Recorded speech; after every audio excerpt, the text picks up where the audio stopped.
Today we'll discuss the static characteristics of bipolar transistors.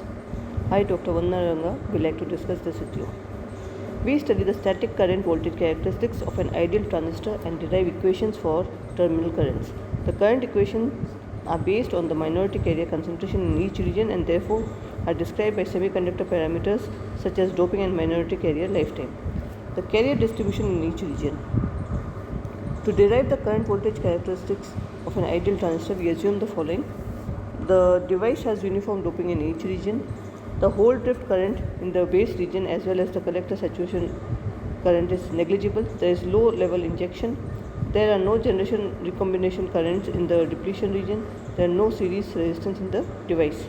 Basically, we assume that holes are injected to the emitter into the base under the forward bias condition. These holes then diffuse across the base region and reach the collector junction. Once we determine the minority carrier distribution, that is holes in the n-type region, we can obtain the current from the minority gradient. Now we discuss the base region.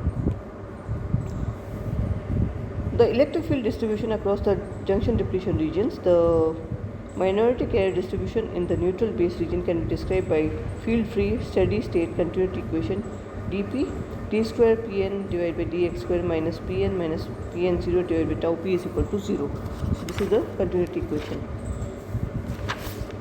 where dn and tau p are the diffusion constant and lifetime minority carriers respectively. The general solution is given by pnx is equal to pn plus c1 x divided by lp plus c2 minus x by lp, where lp is equal to under root dp tau p is the diffusion length of holes. The constants c1 and c2 can be determined by the boundary conditions for the active mode. pn0 is equal to pn0 e to the power of qvb by kt. pnw is equal to 0, where pn0 is the equilibrium minority carrier concentration in the base, given by pn0 is equal to ni square by nb, where nb denotes the uniform donor concentration in the base. The first boundary condition states that under forward bias, the minority carrier concentration at the edge of the emitter base depletion region x is equal to 0 is increased above the equilibrium value by the exponential factor e to the power of qv by kt. The second boundary condition states that under reverse bias, the minority carrier concentration at the edge of the base collector depletion region x is equal to w is 0. If we substitute this in the general solution, can be expressed as pnx is equal to pn0 e to the power of qv by kt minus 1, and in brackets we have sine hyperbolic of in brackets w minus x divided by lp bracket close divided by sine hyperbolic of in brackets w divided by lp bracket close and whole bracket close plus pn0 again another brackets 1 minus sine hyperbolic of in brackets x by lp bracket close divided by sine hyperbolic of w by lp bracket close and again another bracket close.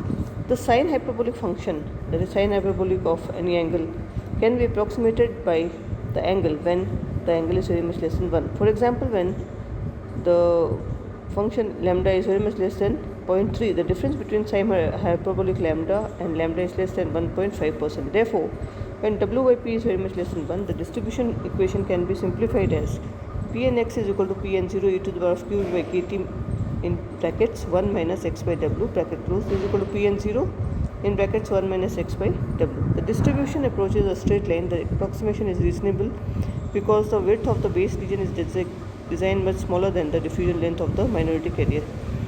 We have a linear minority carrier distribution in a typical transistor operated under active mode. We note that assuming linear minority carrier distribution can simplify the derivation of current voltage characteristics. Therefore, we use the assumption thereafter to derive equations for current voltage characteristics. Emitter and collector regions. The minority carrier distributions in the emitter and collector can be obtained in a manner similar to the one used to obtain the distributions for the base region.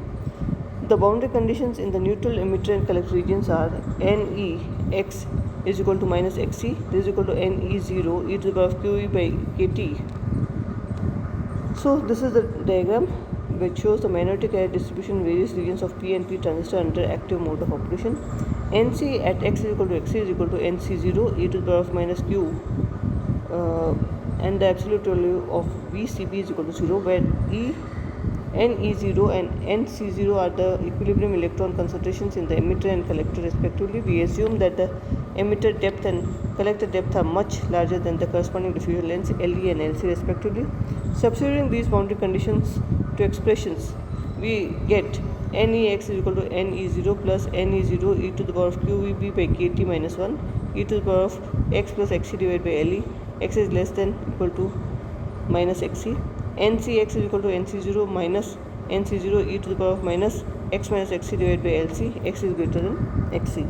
Ideal transistor currents for active mode operation. Once the minority carrier distributions are known, the current component shown in figure can be calculated. The whole current IEP injected from emitter at x is equal to 0 is proportional to the gradient of the minority carrier concentration. For W by LP is very much less than 1, the whole current IEP can be expressed by using IEP is equal to A in brackets minus Q dPn by dx at x is equal to 0. This is nearly equal to QA dP Pn0 by W e to the power of QEB by KT. Similarly, the whole current collected by the collector at x is equal to W is ICP is equal to A in brackets minus Q dP dPn by dx at x is equal to W. This is nearly equal to QA dP Pn0 divided by W e to the power of QEB by KT. And we know that IEP is equal to ICP when W by LP is very much less than 1. The electron current IE, which is due to electron flow from the base to the emitter, and ICN, which is due to electron flow from the collector to the base. IEN is equal to A in brackets minus Q dP dNE by dx at x is equal to minus xc bracket close. This is equal to QA TENE0 divided by LE in brackets e to the power of QEB by KT minus 1. ICN is equal to A in brackets minus Q DC DNC by dx at x is equal to xc. This is equal to QA DC NC0 divided by LC, where DE and DC are the diffusion constants in the emitter and collector respectively. The terminal currents will now be obtained from these equations. The emitter current is the sum of the equations. IE is equal to A1 e to the power of QEB by KT minus 1 plus A12. A11 is equal to QA in brackets dP Pn0 divided by W plus DE NEO divided by LE. So A12 is equal to QA dP Pn0 divided by W. The collector current is the sum of the equations. IC is equal to A21 e to the power of QEB by KT minus 1 plus A22, and A21 is equal to QA dP Pn0 by W. A22 is equal to QA in brackets dP Pn0 divided by W plus DC NC0 divided by LC. We note that A12 is equal to A21. The base current for the ideal transistor is the difference between the emitter current and the collector current IC. Therefore, the base current can be obtained by subtracting the equation. So, IB is equal to A11 minus A21 e to the power of QEB by KT minus 1 plus A12 minus A22. From these discussions, we see that the currents in the three terminals of a transistor are mainly determined by the minority carrier distribution in the base region. Once we derive the current components, the common base current gain alpha 0 can be obtained by using equations in the following form. We now take an example. An ideal P plus NP transistor has impurity concentrations of 10 to the power of 19, 10 to the power of 17 and 5 into 10 to the power of 15 per centimeter cube in the emitter base and collector regions respectively. The corresponding lifetimes are 10 to the power of minus 8, 10 to the power of minus 7, 10 to the power of minus 6 second. We assume an effective cross-sectional area A is 0.05 millimeter square and the emitter base junction is forward biased to 0.6 volts. We find the common base current gain of the transistor. We note that the other device parameters are DE is equal to 1 centimeter square per second, DP is equal to 10 centimeter square per second, DC is equal to 2 centimeter square per second, and W is equal to 0.5 micrometer. We now take the solution. In the base region, LP is equal to under root dP tau P is equal to 10 into 10 to the power of minus 7 under root this is equal to 10 to the power of minus 3 centimeter. Pn0 is equal to Ni square by Nb. So this is equal to 9.65 into 10 to the power of 9 whole square divided by 10 to the power of 17. This is equal to 9.31 into 10 to the power of 12 per centimeter cube. Similarly, the emitter region LE is equal to under root of dE tau E is equal to 10 to the power of minus 4 centimeter, and NEO is equal to Ni square by Ne. This is equal to 9.31 per centimeter cube. Since W by LP is equal to 0.05, very much less than 1, the current components are given by IEP is equal to 1.6 into 10 to the power of minus 19 into 5 into 10 to the power of minus 4 into 10.9 into 3.1 into 10 to the power of 2 divided by 0.5 into 10 power of minus 4 into e raised to the power of 0.6 divided by 0.0259 into 10 power of minus 4 amperes. This is equal to 1.7137 into 10 power of minus 4 amperes. So ICP is equal to 1.7137 into 10 power of minus 4 amperes.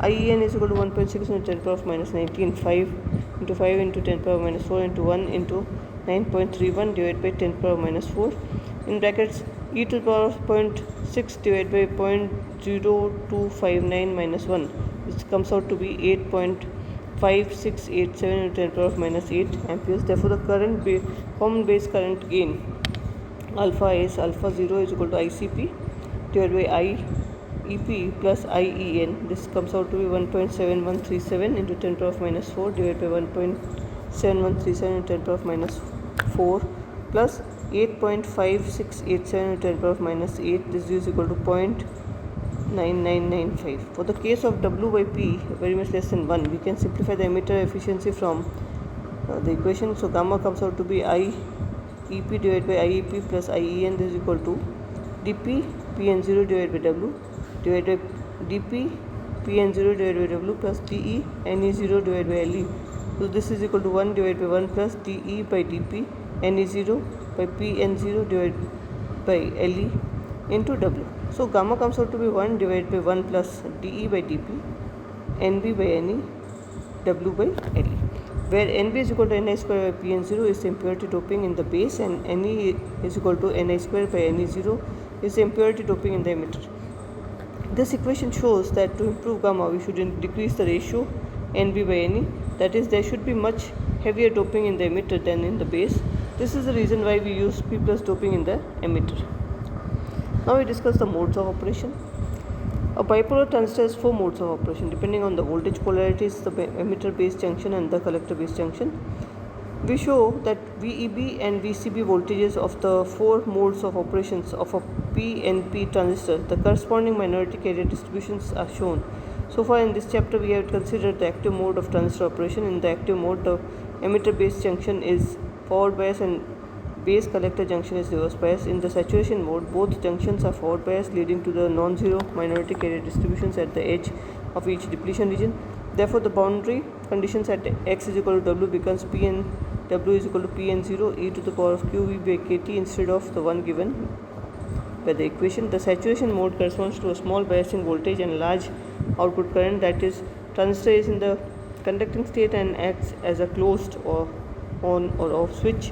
In the cutoff mode, both junctions are reverse biased. The boundary conditions of the equation becomes Pn0 is equal to Pnw is equal to 0. The cutoff mode corresponds to the open or off state of the transistor as a switch. The fourth mode of operation is the inverted mode, which is sometimes called the inverted active mode. In this mode, the emitter base junction is reverse biased and the collector base junction is forward biased.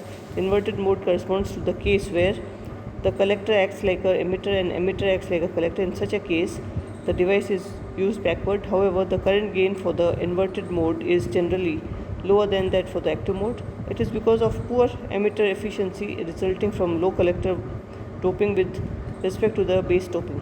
The current voltage relationships for various modes of operation can be obtained by the same procedures used for the active mode with an appropriate change in.